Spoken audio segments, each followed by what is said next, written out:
Good morning, everybody.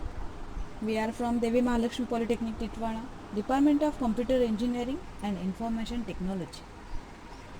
Class 3rd year, semester 5th, subject Operating System, subject code 22516.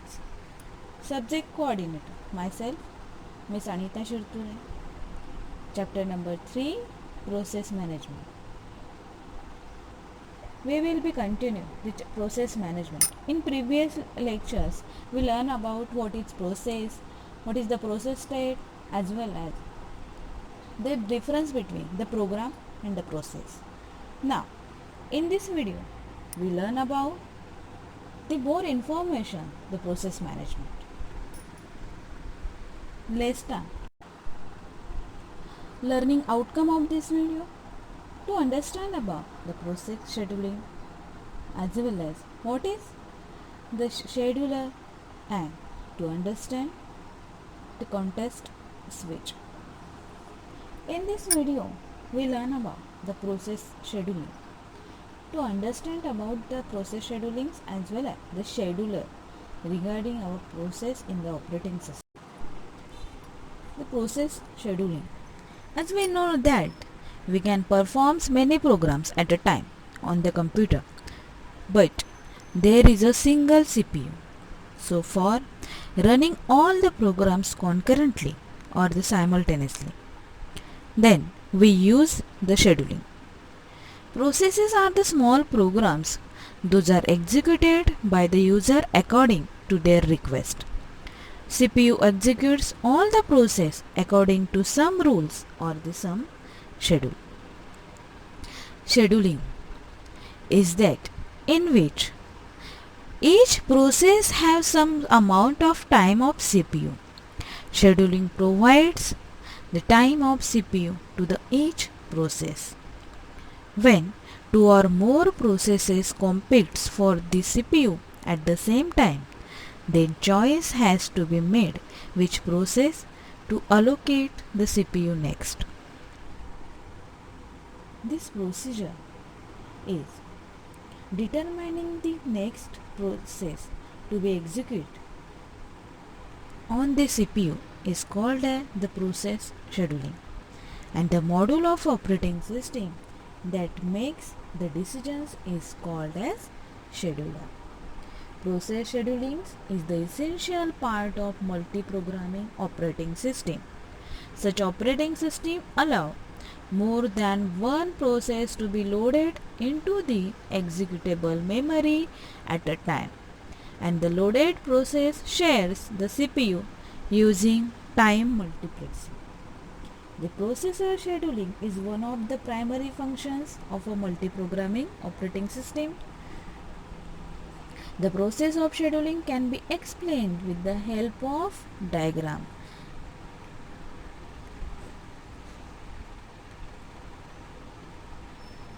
Then in diagram show the job queue, ready queue, input output queue, and then CPU.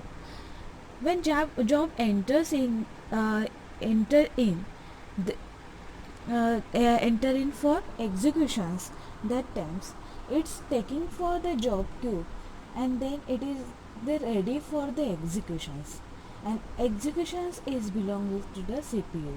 Whenever it have the input or output from the input output section, that times it return to the input output queue for the for in the waiting state for taking the input output from the system, and after that it's get the process schedulers is the component of the operating system that is responsible for deciding whether the currently running process should continue running, and if not, which process should run next. The allocation strategy for a job process to a processor is called as the process scheduling. The objective of the process scheduling is to assign processes to the processor CPU in such a way that the processor utilization and the throughput is the maximum. So in the last in the previous slide we will learn about the diagram of a process scheduling. So in this, the job queue, ready queue, and device queue is the components is most important components in the process scheduling. So the job queue is this queue keeps all the processes in the system, and then ready queue. This queue keeps a set of all processes residing in the main memory ready and waiting to execute. A new process is always put in this queue. And after that, the device queue, the processes which are blocked due to the unavailability of an input-output device constitute this queue. The OS can use the different policies to manage each queue is the first in, first out, FIFO, round robin, priority, etc. The OS scheduler determines how to move processes between the ready and run queues, which can only have one entry processor core on the system. In the above diagram, it has been merged with the CPU. The processors which are ready and waiting to execute are kept on this list called as the ready queue. The list is generally a linked list. A ready queue header will contain the pointers to the first and last PCBs in the list. Each PCB has a pointer field which points to the next process in the ready queue. There are also other queues in the system. When a process is allocated the CPU, it executes for it, while an eventually quits, is interrupted or waits for the concurrence of a particular event, such as the completion of an input-output request. In the case of an input-output request, such as tape drive, or to a share the device such as the disks. Since there are many processors in the system, the disks may be busy with an input-output request from of some other processes. The process therefore may have to wait for the disk, and the list of processes waiting for a particular input-output devices is called as the device queue. Each device has its own the device queue. In the figure, we will learn about the input-output, and whenever you get the input from the system, that times it is going to the is a waiting queue. So it's called that the device queue. A process enters the system from the outside world and it put in the ready queue. It waits in the ready queue until it is selected for the CPU. After running on the CPU, it waits for an input-output operations by moving to an input-output queue. Eventually, it is served by the input-output device and returns to the ready queue. A process continues the CPU input-output cycle until it finishes and then it exits from the system. In the figure shows the queuing diagrams for representing the process scheduling. Each rectangle box represents a queue. So that's why the multiple process is in the queue, and this process belongs to the ready queue. In the ready queue, multiple processes are waiting for the execution. Two types of queues are present, namely the ready queue and set of device queues. The circles represent the resources that serve the queues, and the arrows indicate the flow of the processes in the system. As new process is initially put in the ready queue, it waits there until it is selected for executions or is dispatched. Scheduler. The schedulers are special system software which handle process schedulings in the various ways. Their main task is to select the jobs to be submitted into the system and to decide which process to learn. Schedulers are the special system software. In other words, the job of the process scheduling is done by a software routine. Is called as the scheduler. Schedulers are the three types. The long term, then Figure show the long-term scheduler, short-term scheduler and the mid-term scheduler. Long-term scheduler is pulls the job from the disk and is going to the ready queue state. And after that, in the ready queue, multiple processes are there for waiting to executions. And after that, the one process is select from the ready queue and it is going to the dispatcher side from the ready queues. And then it is occurs in the short term scheduler. And after taking the process from the ready queue, it's going to the going for executions in the CPU. But whenever it have to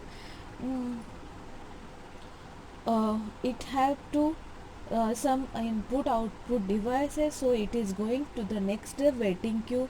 It is called as the mid-term scheduler. And mid-term schedulers, whenever it got input output from the system, then it is going to the ready queue for the executions. And after is going to the dispatcher side from the executions. At times the CPU executes the process and then terminates the process, and it is the remove from in the ready queue session. Okay, this is the process scheduler. And then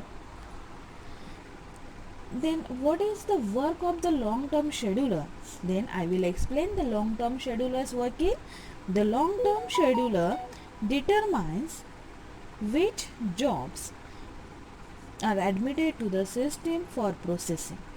In a batch system, there are more jobs submitted that can be executed immediately. The jobs are spooled to mass storage device where they are kept for later executions, the ready queue. The long-term scheduler selects the job from this job pool and loads into the memory for execution. It is also called the job scheduler or the admission scheduler. Long-term scheduler determines which programs are admitted to the system for processing. Job scheduler selects the processes from the queue and loads them to the memory for the execution. The process loads into the memory for the CPU scheduling. The primary objective of the job scheduler is to provide a balanced mix of jobs, such as input-output bound and the processor bound. It also controls the degree of multiprogramming. If the degree of multiprogramming is stable, then the average rate of a process creation must be equal to the average departure rate of processes leaving the system. On some systems, the long-term scheduler may not be available or the minimum. Time-sharing operating systems have no long-term scheduler. When process changes the state from new to ready, then there is use of long-term scheduler. Then next is the medium-term scheduler. On some systems, the long-term schedulers may be absent or minimal. For example, time-sharing systems such as the Unix and Microsoft Windows system often have no long-term scheduler but simply put every new process in memory for the short-term scheduler. Some OS, such as the time-sharing system, may introduce an additional intermediate level of the scheduling. Medium-term scheduling is a part of a swapping, so it is also called as the swapper. The medium-term scheduler temporarily removes the processes from main memory and places from at the secondary memory, or vice versa. This is the commonly referred to as the swapping out and swapping in.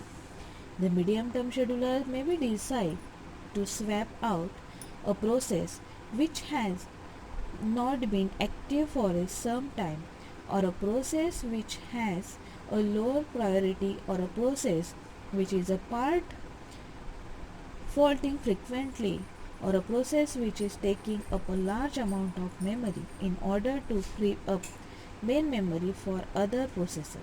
swapping the process back in later when more memory is available or when the process has been unblocked and is no longer waiting for a process. The next is the short-term scheduler. The short-term scheduler select from memories which are ready to execute and allocates the CPU to one of them. It is also called as the CPU scheduler or the process scheduler. The short-term scheduler makes the scheduling decisions much more. Next is difference between the types of scheduler. I have already told about the types of scheduler. There are the three types: the long term, short term and medium term. Then the first is the long term scheduler. It is a job scheduler. Short term scheduler, it is a CPU scheduler, and medium term scheduler, it is a process swapping scheduler.